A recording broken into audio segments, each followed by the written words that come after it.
ज्ञानी सलमान को जे तुम्बे कौन करिवो गोटे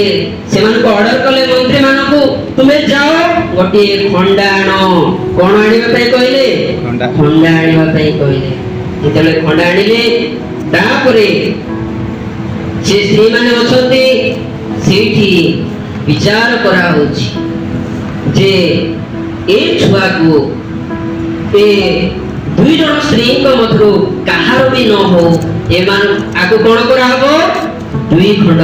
करा हबो हालेलुया प्रेज द लॉर्ड सेही समय रे जे ए खंडार अर्थ कोन ए खंडा होची परमेश्वर वाक्य जदि सलमान राजा कहिले खंडा आनो से खंडा होची किए ए खंडा होची परमेश्वर वाक्य ए परमेश्वर वाक्य द्वारा सलमान ज्ञानी सलमान से स्त्री मानकर दुई स्त्री पर से छुआ को से कोन करछन्ती विचार करछन्ती हालेलुया प्रेज द लॉर्ड।